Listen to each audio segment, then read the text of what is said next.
Já soltou? Seja muito bem-vindo ao nosso Bora Ver Realidade. E tá muito badalado, hein? História de terror.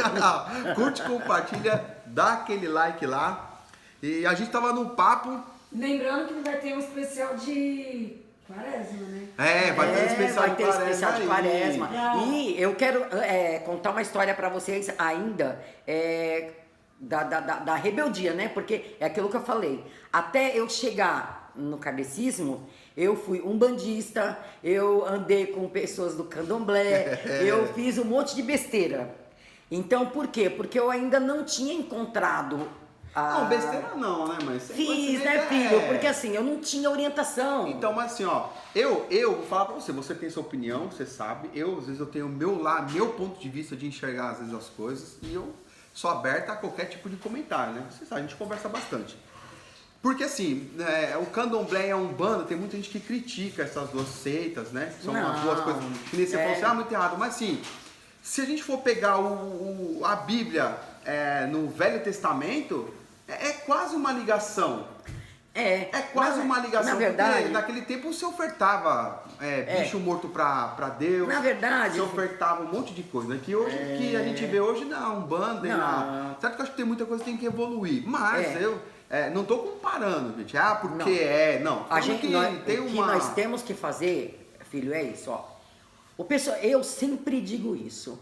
Quando eu precisei da espiritualidade, onde eu estava no limite mesmo, que nem médico mais dava jeito, eu precisei da espiritualidade. Quem me acolheu foi uma casa de umbanda. Então. Pequenininha. Mas assim, você entendeu? Mas e eu fiquei boa.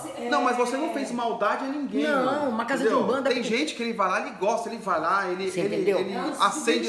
Eu sou muito agradecida. Ele acende a vela dele, ele tem um tipo de crença. E eu não critico, sou não. Muito agradecida.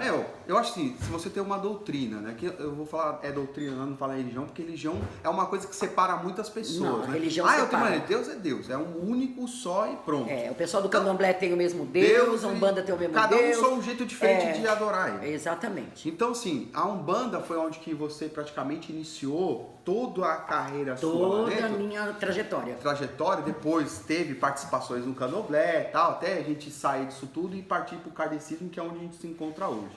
Quer dizer, vamos se dizer assim, até mesmo naquela época, mãe, era mais bruto esse tipo de coisa também, né? Sim, também, né? Também. Era mais, tipo, raiz assim, né? Você tinha que aprender, na verdade, na marra.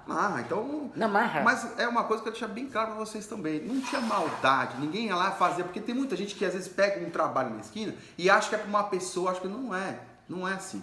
As pessoas têm que entender que às vezes você tem um despacho ali, né, mãe? Não é para uma pessoa, não é uma macumba para alguém. Não, é um agrado. É uma oferta para um santo que ele acredita, que vai fazer alguma coisa de bom para ele, papapá. Então assim, gente, não adianta chegar e meter o pé e falar, não é, mãe? Não, porque a gente viveu isso daí, a gente sabe que não era. Eu penso que assim, é uma ignorância você chegar porque você tem uma doutrina e você sair falando mal dos outros como se as outras doutrinas fossem erradas.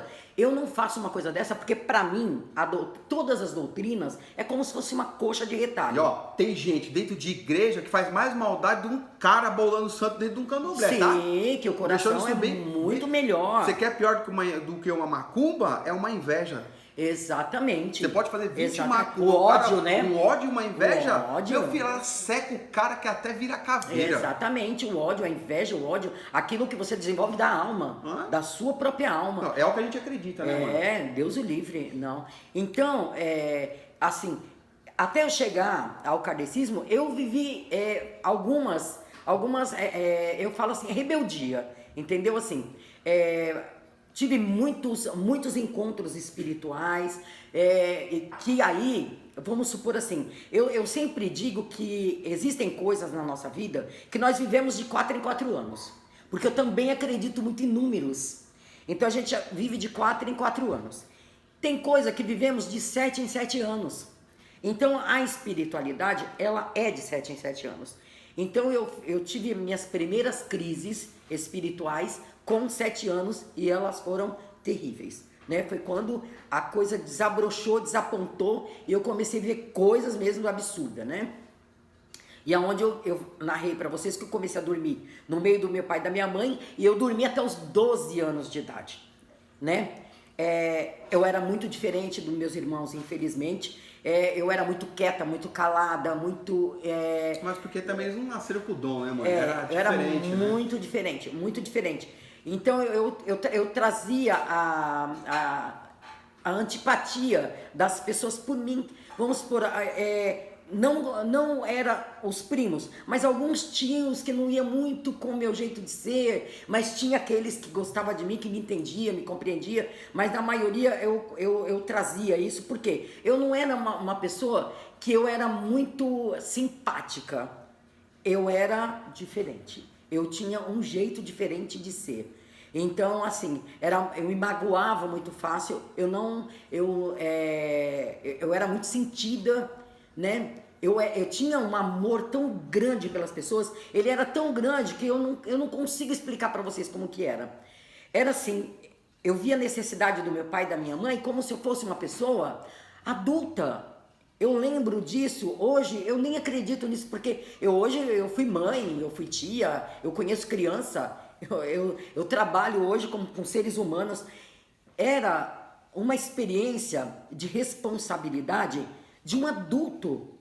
Então, eu orava para minha mãe ganhar alguma coisa que ela tinha vontade, por exemplo, uma máquina de costura. Eu orava para o meu pai conseguir algo, vamos supor, um emprego bom, algo bom. Eu era feliz de ver eles felizes, eu era feliz de ver meus irmãos felizes. E eu vejo criança, gente, hoje em dia, desta maneira. Criança que passa exatamente por isso. E que, olha, é surpreendente, é incompreendido. Mas agora eu vou falar pra você, naquele tempo era ignorância, hoje é a falta de atenção. Hoje é falta de atenção. Tá? Aquele tempo era ignorância. Eu lido com crianças e aí você até aceitava. Hoje, assim, eu acho que era aceitável. Agora, hoje não. Hoje é falta de vergonha na cara de mãe e pai que não presta atenção de filho, né, mãe? Não, mas hoje aí mete no psicólogo, mete no coisa, né? Filho, hoje em dia é triste. Hoje em dia, olha, antigamente os pais, eles tinham a ignorância do conhecimento. Isso que eu falei. Hoje em dia os pais são desatentos, são tranquilos, entendeu? Sossegados. É raro os pais que são atentos, que olha pro filho e fala, esse tem isso.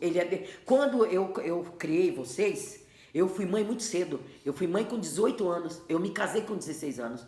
Então, eu fui mãe com 18, com 19 mãe outra vez. E com 24 foi quando eu tive você.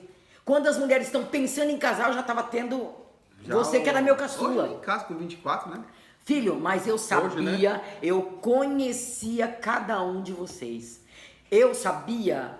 Era mais atento o pessoal. Eu sabia dos espíritos hereditários. Hoje, pro filho calar a boca, a pessoa dá um tablet, um telefone na mão do filho e que o TikTok, YouTube, Facebook cuide Ninguém deles. Precisou me ensinar.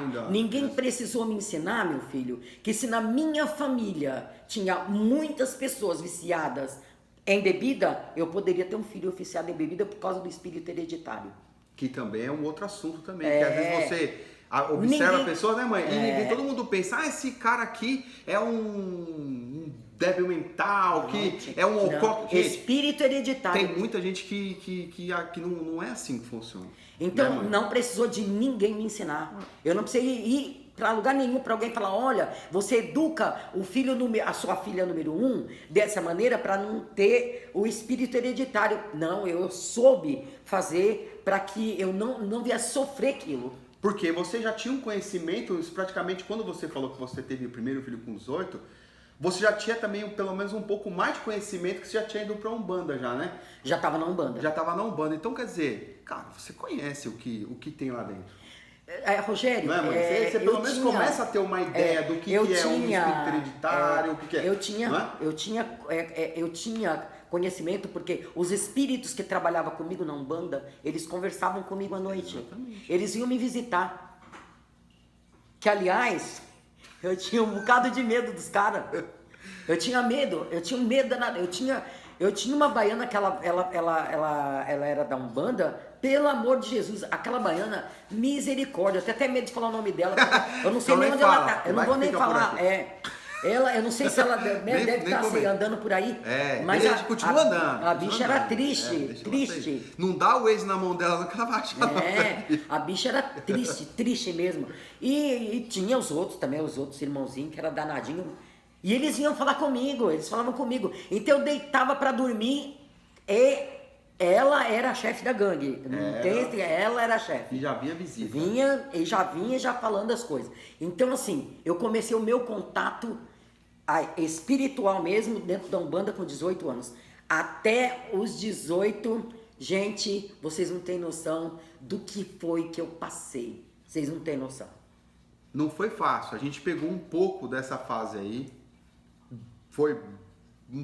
Eu tenho um pouco a história do que você, né? Mas eu observei muito, a gente viu muita coisa, né, mãe? Ah, sim, filho. A gente foi para alguns lugares fazer alguns negócios. Eu te confesso que eu cagava de medo de algumas coisas, né? Aí eu já não tinha mais medo, gente. Aí eu já não tinha mais medo, não. Aí eu já era marrudinha. E essa fica pro próximo capítulo, hein, ó. Curte, compartilha e manda pro amigo e pro inimigo, hein? Que você não gosta dele, mas a gente precisa do view dele, tá? Vem com nós. Vem com a gente.